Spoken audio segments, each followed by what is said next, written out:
ኪዳነ ምሕረት እናቴ ምሕረትን እንዲያገኝ ብሎ ጌታ ይስጠው። አው ከፍ ብዬ አነብላችኋለሁ።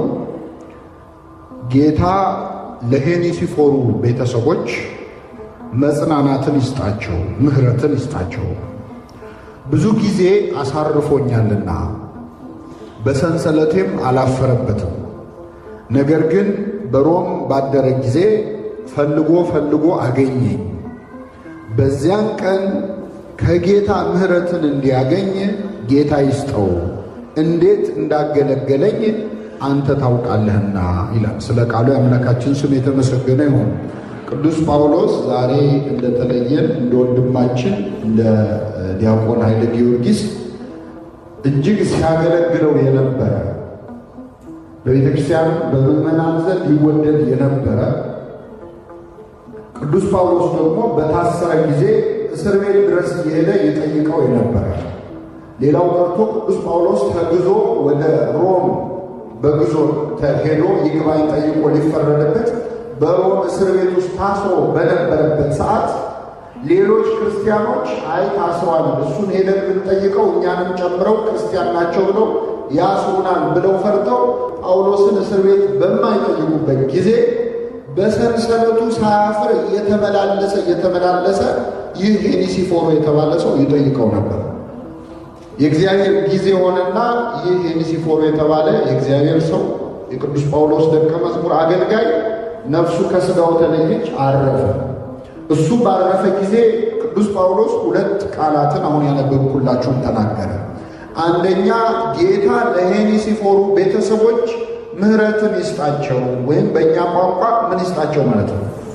መጽናናትን ይስጣቸው። እንዴት እንዳገለገለኝ ታስታውሳለህ? እንዴት በሮም እንኳን ባደረ ጊዜ ፈልጎ አገኘኝ። በሰንሰለቴ ሳያፍር ይጠይቀኝ ያገለግለኝ ነበር፣ እንደ አባት ያከብረኝ ነበረ። ለሱም ደግሞ በዚያን ቀን ክርስቶስ ሊፈርድ ዳግም በሚመጣበት ቀን ምሕረትን እንዲያገኝ ጌታ ይስጠው። ለወንድማችን ለዲያቆን ኃይለ ጊዮርጊስ ይህን ጸሎት ያድርግልን። ይህንን ቃል መነሻ አድርገን እንደው አንድ ሶስት ቁም ነገሮች እንመለከታለን።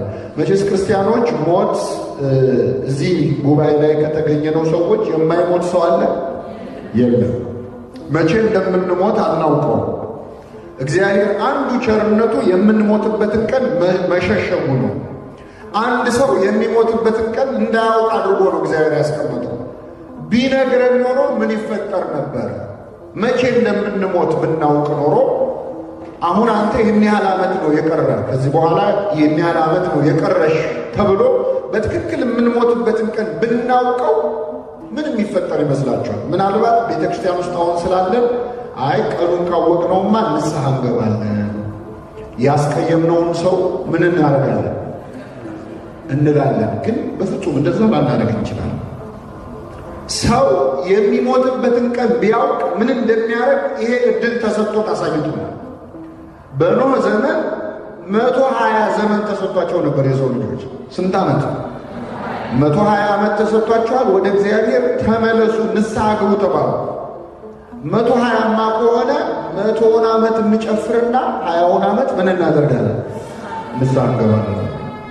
አንድ ሰው ከዚህ በኋላ 10 ዓመት ነው የምትኖረው ቢባል ምናልባት 9ውን ዓመት እንደፈለገ ይሆንና የቀረችዋን አንዷን ዓመት እሱም ጻድቅ ከሆነ እሱም ጥሩ ሰው ከሆነ አንዷን ዓመት ንስሐ ይገባል።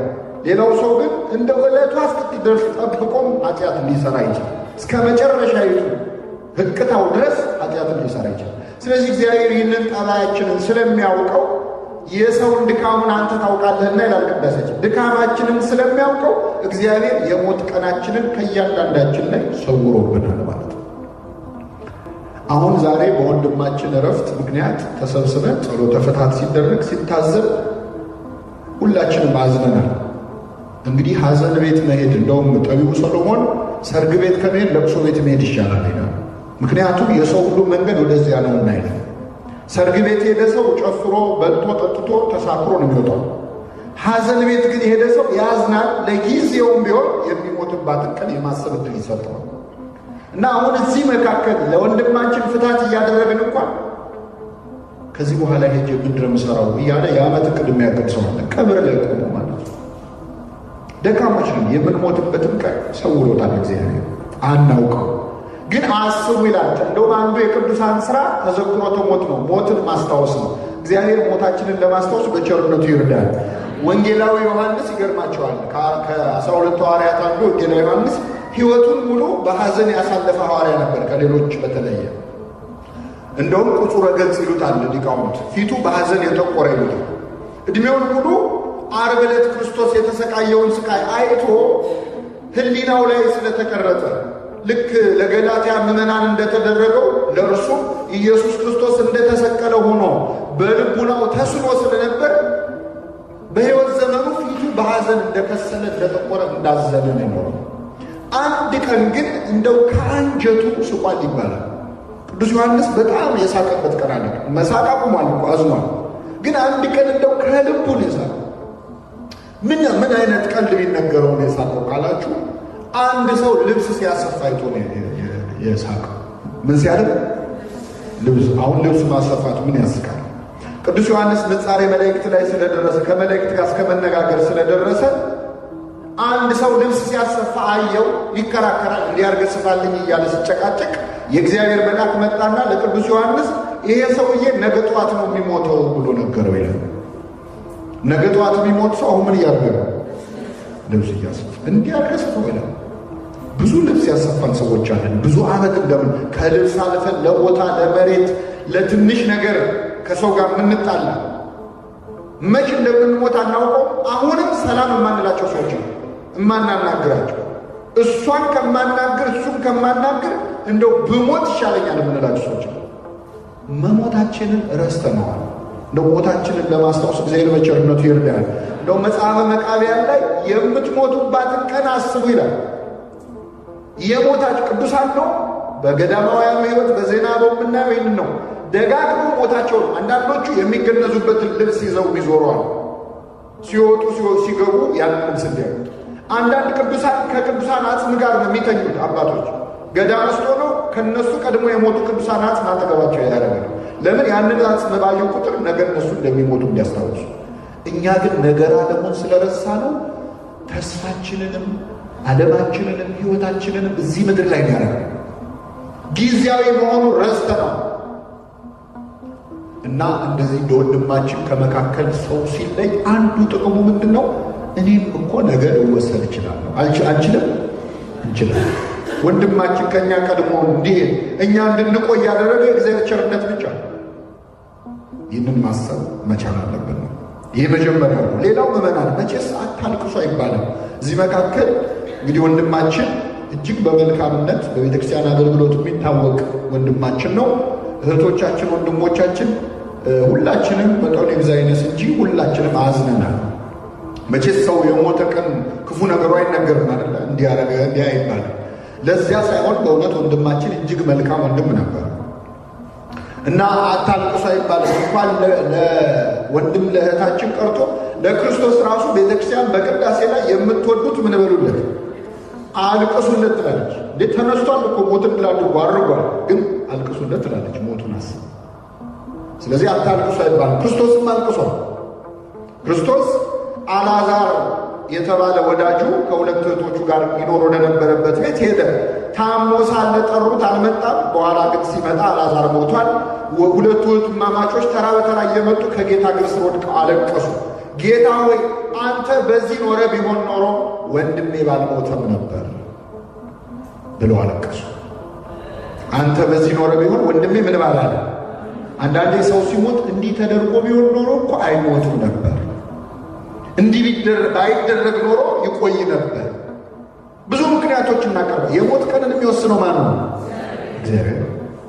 እሱ ካልፈቀደ ነፍስ ከሥጋ ልትለይ ትችላለች? አትችልም። ሰው ራሱ ፈልጎ ነፍሱን ለማውጣት ብሎ እንኳን ያለ ፈቃድ እግዚአብሔር ነፍስ ከሥጋ አትለይ። ግን ደካሞች ስለሆነ እንዲህ ላይ ቢደረግ ኖሮ እንዲህ ባይሆን ኖሮ ቢሆን ኖሮ እያለን እናበጃለን። እና ክርስቶስን እነዚህ ሴቶች አንተ ኖረ ቢሆን ኖሮ አሉት። አንተ በዚህ ብትኖር ኖሮ ወንድሜ ምን አይልም አይሞትም። ክርስቶስ አሁን አንተ በዚህ ኖረ ቢሆን ይባላል? እግዚአብሔር የሌለበት ቦታ አለ? የለም። የአልዓዛርን ነፍስ ከሥጋ የለየው እኮ ራሱ ክርስቶስ ነው። ግን ሰው ደካማ ነው፣ አንተ ኖረ ቢሆን አሉ። አለቀሱ። ሰው ሁሉ አብሮ አለቀሰ። ኢየሱስም እርስ በርስ ሲላቀሱ ሲያይ አዘነ፣ በመንፈሱ ታወከ፣ እንባውንም አፈሰሰ ይላል። አለቀሰ ክርስቶስ። አሁን ከጥቂት ደቂቃ በኋላ ከሞት ያስነሳው እንደሚያስነሳው እያወቀ ግን አለቀሰለት። ስለዚህ ክርስቶስ ለሚያስነሳው አልዓዛር ካለቀሰ እኛ ለማናስነሳው ወንድማችን ማልቀስ አንከለከልም። አታልቅሱ አይባልም። እንባ አንዱ ጸጋ ነው። እንዲወጣልን አልቅሰን። እንባ ባይኖር ሰው እንዴት ነው የሚያርፈው? አሁን እኛ ሰለጠንንና አገራችን የለቅሶ ስርዓት አለው፣ ባህል አለው። ያ ሰው የለበሰውን ልብስ ይዘው ሁሉ ያለቅሳሉ አይደለም? ያደርግ የነበረውን ነገር እያስታወሱ ያለቅሳሉ። አሁን እኛ ሰለጠንንና አልቃሹም ለቅሶም ሙሾም ቀረ። ከዛ ወደ ሳይካትሪስት ወደ ምን ደግሞ እየተባለ ሰው ሌላ ችግር ውስጥ ይገባል። የእኛ እኮ የለቅሶ ባህላችን ራሱ እረፍት ይሰጣል፣ ሰላም ይሰጣል። ሰው ሲያለቅስ ነው የሚወጣለት። ስለዚህ አታልቅሱ አይባልም። በወንድማችን እረፍት እናዝናለን፣ እናለቅሳለን። ቅዱስ እስጢፋኖስ እንኳን ሰማይ ቆሞ በሞተ ጊዜ አለቀሱለት። በቤተ ክርስቲያን ታላቅ ለቅሶ ተደረገ። አሁን ቅዱስ እስጢፋኖስ እኮ ስሉስ ቅዱስን እየተመለከተ ነው ሰማዕት ሆኖ። ኢየሱስን አይቼዋለሁ በአብ ቀኝ እያለ እንደዛ ሆኗልና አታልቅሱ አልተባለም። ታላቅ ለቅሶ ተደረገለት። በወንድማችን እረፍት እናዝናለን። ግን ሐዘናችንን እግዚአብሔር የሐዘን ዳርቻ ያድርግልን፣ የሚያረጋጋ መልአክን ይላክልን። አታልቅሱ አትልም ቤተክርስቲያን። እናዝናለን፣ እናለቅሳለን። ክርስቶስ እንደሚያስነሳው እያወቀ አለቀሰ። ወዲያው ግን አስነሳው ይላል። አልዓዛር ተኝቷል ብሎ ነበረ፣ አስነሳው። አሁን ወንድም እህቶቻችን እንቅልፍ ቢተኙ፣ የምናስታመማቸው የታመሙ ሰዎች ቢተኙ አይ ተኝቷል ብለን ዝም እንላለን እንጂ ወይኔ ወይኔ ወንድሜ ወንድሜ ተኛ ብለን እናለቅሳለን? አናለቅስም። ለተኛ ሰው ይለቀሳል? ለምንድን ነው የማናለቅሰው? ለተኛ ሰው የሞተስ ይነሳል አይነሳም? ተው እንጂ ምንድን ነው ሃይማኖታችሁ? ባካችሁ የሙታንን መነሳት ምን እናደርጋለን? የሞተ ይነሳል አይነሳም? ረሳ ነው። አያችሁ፣ የሚነሳ ይመስላል። ለተኛ ሰው እናለቅስም። አይተኝቷል ይለፍልን ነው የሚለው። አንቀላፍተው ስላሉት ደግሞ ይላል ቅዱስ ጳውሎስ ተስፋ እንደሌላቸው እንዳታዝኑ። ምን ብለው ስላሉት? ለሞቱት ለማለት እኮ ነው። እስጢፋኖስም ከአባቶቹ ጋር አንቀላፋ ነው የሚለው። ሞት አይልም። ሞት እንቅልፍ የተባለው ትንሣኤ እንዳለው እንዳንረሳ ነው። በእውነት ትንሣኤውን በልቡናችን ይሳልብን እግዚአብሔር። አሁን ስለረሳ ነው የማይነሳ ይመስለናል። አይ አሁን ከሞት ከዚህ አይደለም፣ ይነሳል። ፈጥኖ ይነሳሉ ነው። በሥጋ ስንቆጥረው ረጅም ጊዜ ይመስለናል እንጂ በነፍስ ግን በጣም በፍጥነት በጥቂት ጊዜ ሙታን ሁሉ ይነሳሉ። የሙታንን መነሳት ተስፋ እናደርጋለን፣ የሚመጣውንም ሕይወት ብለን ነው ቅድም የጸለይነው እና በተስፋ ትንሣኤ እንደሚነሱ በማሰብ ሐዘናችንን በገደብ በልክ ማድረግ አለብን። ከመጠን ያለፈ ሐዘን ሲሆን ምን ይሆናል? አናምንም ማለት ነው ያሰኛል። ሕፃን ተቃውሞም ይሆናል። አንዳንዴ ያው ሕፃን ልጅ ዕቃ ስትቀሙት ያለቅሳል። ከዛ ለቅሶም በጣም ያበዛዋል። ለምንድነው በጣም የሚያበዛው? ዕቃውን ተመልሶ በጉልበት ታግሎ መቀማት ስለማይችል ቢያንስ በማልቀስ ተቃውሞውን ይገልጻል። ለቅሶ በጣም ስናበዛ አቅቶን ነው እንጂ እግዚአብሔርን እየተቃወሙ ነው ማለት ነው። በጣም መብዛት የለበትም። ግን አትዘኑ አይልም። ክርስቶስ ካለቀሰ እኛም እናለቅሳለን። እና ለወንድማችን የምናዝንበት የምናለቅስበት ምክንያት ይህ ነው። በእውነት ሐዘንን የሚያረጋጋ መልአክን እግዚአብሔር ለሁላችን ይላክልን። ሌላው ምዕመናን ወንድማችን በሥጋና ነፍስ መለየት ነው። ሞት እኮ ሦስት አይነት ነው ምዕመናን። በቁም መሞት ራሱ ሞት ይባላል። ሁለተኛው ነፍስ ከሥጋ መለየት ይባላል። ሦስተኛው ደግሞ መኮነን ነው። ሁለተኛው ሞት የሚባል ዘላለማዊ ሞት ማለት። ከሁለተኛው ሞት እግዚአብሔር ሁላችንን ይሰውረን።